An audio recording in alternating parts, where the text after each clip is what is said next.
Time to make some Greek stew, some Giouvetsi. Let's go over the meats. Some nice meat. Okay. That's great. This is just for flavor. Okay. And some beef neck here. Okay. Then we have our stuff that we're going to put this in there and mix it up a little bit. Okay. Then we have our aromatics.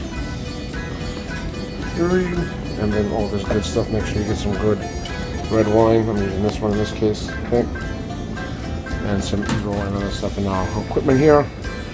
And then we're going to put them there in the oven. Alright, so we're going to dust our meat to get caramelized with some flour and some aromatics. The cinnamon and the paprika will give some color and flavor, and then the salt and pepper obviously, and then you want to incorporate this all well.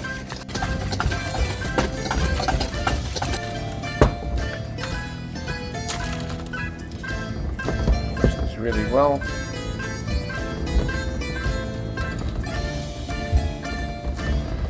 Take off any excess. Then we're going to go put it in the oil. Do really good. Then we're going to put it in the oil over there in batches. So it's been in there for about a half hour. Let's take it out. Get ready for it to go into our frying batch here. We're going to fry it, set up our fry station here. Evil. Okay, put both because you don't want it to burn. Okay. And some of the grapeseed oil. Okay. So now we're going to put in here, we got half olive oil, half rapeseed oil. Okay. Some of this, some of that. Okay, a little bit of both. Okay, so we're going to go from right to middle to left. Okay, so we're going to get this heat up a little bit more. So your oil's starting to shimmer. Okay, good. We're going to put them in and away from you.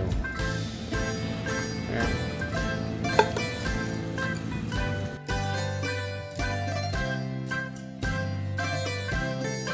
Very nice. Just want to get a color on each side. And then we're going to deglaze and add aromatics and everything else. Doing these in batches because I don't want to cloud the pan and we won't get a good sear. So that's what we're looking for, some of that nice color.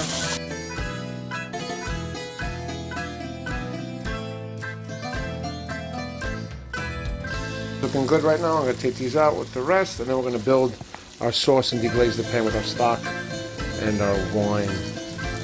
Okay, so now we took out everything. We got the nice bones. You can see all that caramelization here. Okay, short rib here for flavor and for meatiness. This one's a big meaty guy here. And you can see all our nice little stew pieces.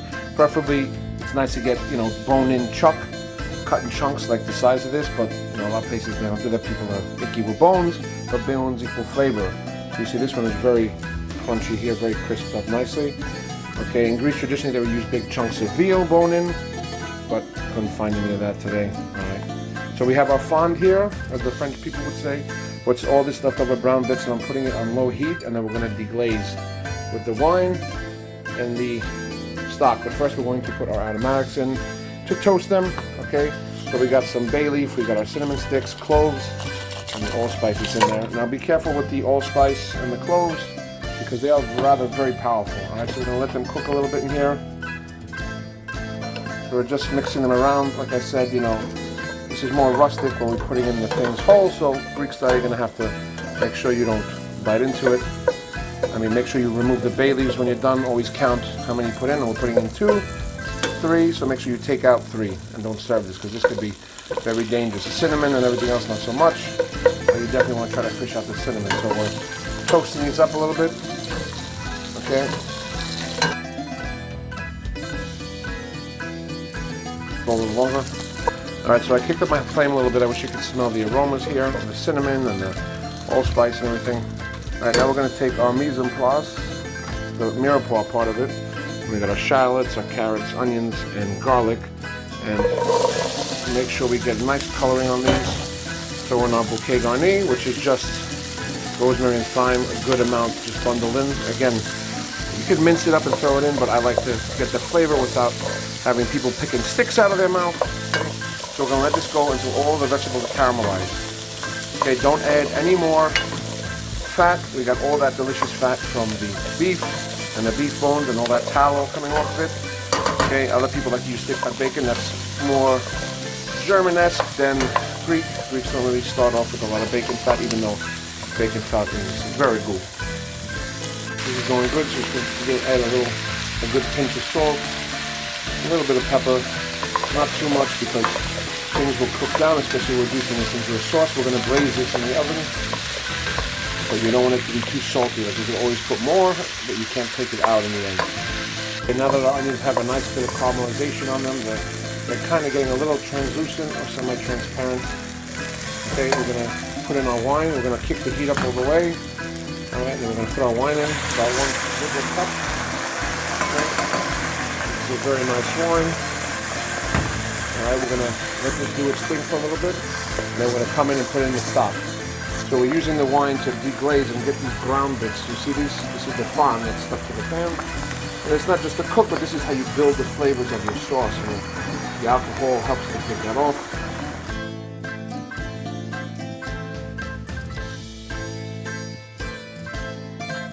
Scratch made stock. I bought it already made. We'll have time to make stock. We're going to use about 2 cups, about half a quart. You math nerds out there, okay? We'll let this stir in a little bit, okay? Okay, we're incorporate it. Bring it up to a boil, and then we're going to add our paste. And maybe, I don't know how I'm feeling about the sauce. Alright, so I'm going to add some tomato paste. In goes our tomato paste with the OG Olympic airline spoon, circa 1985. Yes, I did steal it. I'm so sorry. Please forgive me. Okay, get this paste in there. 2 tablespoons. Okay, and then stir it. All right, so we got the tomato paste in there. Okay, please don't call the TSA on me stealing silverware from the planes. I have Emirates forks, BWA knives. I have everything. Collector's item. Anyways, so let's let this cook in. You see that will contribute to the sauce color, a nice natural brown. You see how natural and nice it is right now. Do not use Gravy Master or Crap Master, whatever that crap is called. Okay, and then I figured let's go full Staten on this one. We'll make it Greekish Staten Island. This will add our sclafani tomatoes puree. It's nice if you could get the whole tomato. Okay, we're gonna just take some of this stock, rinse it out here. Just don't waste anything. It'd be nice if you get the whole tomatoes and squeeze them separately with the juices. Okay, but this is good, especially if you're trying to do this for a sauce. And then we're gonna let this cook down a little more. Taste it a little bit, and then we're gonna mix in our meat and then put it to braise. And then as it braises, we're gonna make our orzo or misko or kriferaki as we call it in Greek. It's a taste to see if it's headed in the right direction. My simmer, we don't want to simmer it down too much because we don't lose the sauce. Okay.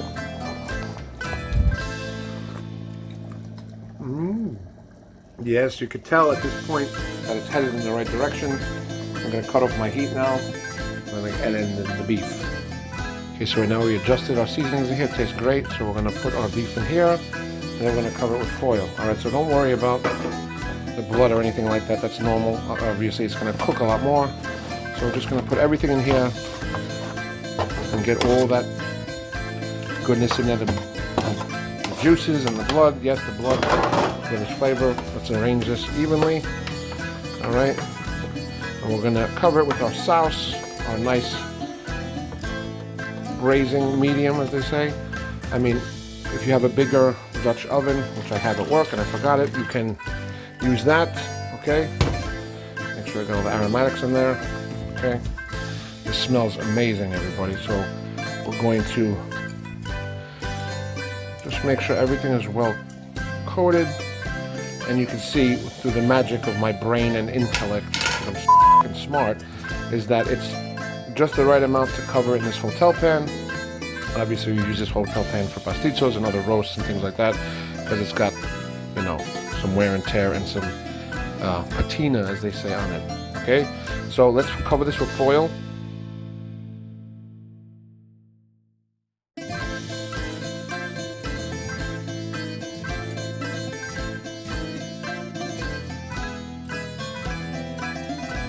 So since we're Greek and crazy, I'm preheating my oven to 334 degrees. So it's almost there, and then we'll put it in for about 2.5 hours. Okay, we are at Greek temperature now, exactly 334. Now we put it in the oven. And be careful, it's really hot. I got my stone in there too. We put it on the second level.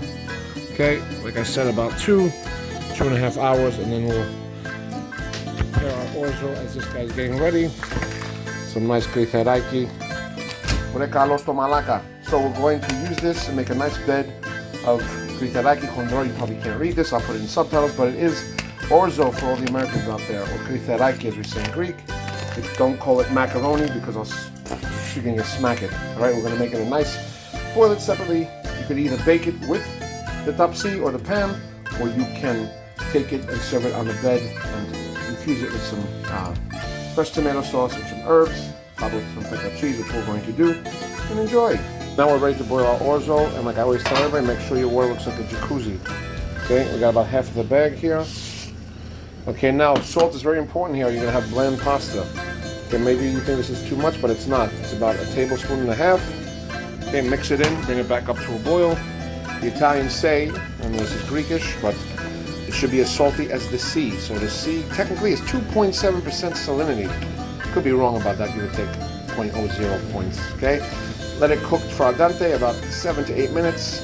If you're gonna bake it in with your pasta, with your stew, please cook it less, like a little under al dente, because you don't want it mush when you bake the pasta with the meat.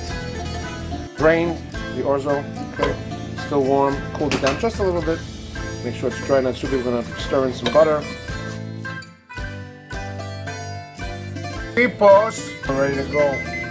Okay, our orzo is nicely done. Some butter, just toasting it up a little bit. Get our beautiful, magnificent boy out of the oven. Oh. Be very careful when you do this. Alright, now we're going to check it out. Take off the foil very carefully. Whew. Okay, look at that beauty. Okay, we're going to pick these out. Okay, so first let's check and see how tender it is. Okay, let's see this piece here. Bring it over to our foil paper. And let's squash it and see. Wow, look how tender that is. Fork tender. Smells amazing. Let's plate this up and put copious amounts of feta cheese on top.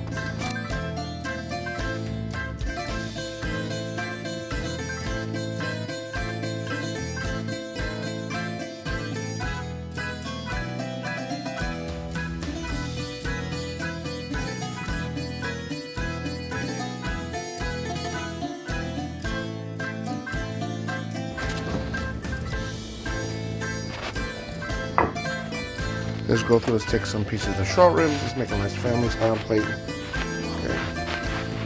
Well, it just falls right off the bone, that's what we want. Okay. Very nice. Some of these neck bones you don't have to leave in there, but that meat is very flavorful. Let's put one on there too. We'll clean up our plate at the end. Yeah, I really like a lot of the short ribs.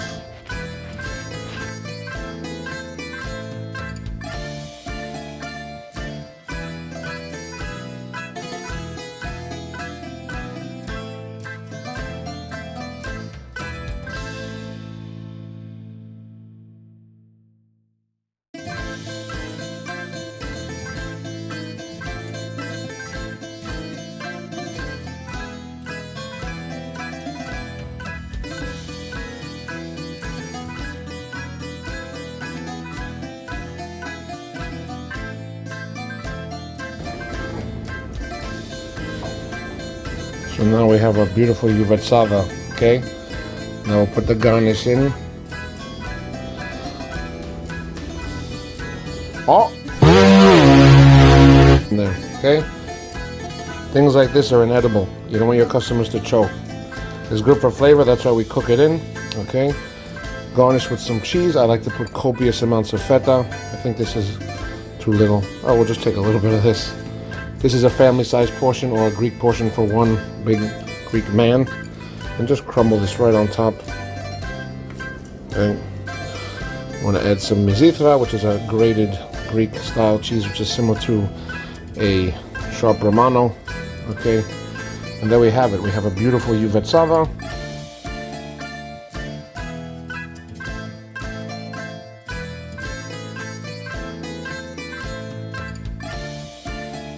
Please give this a try. Enjoy.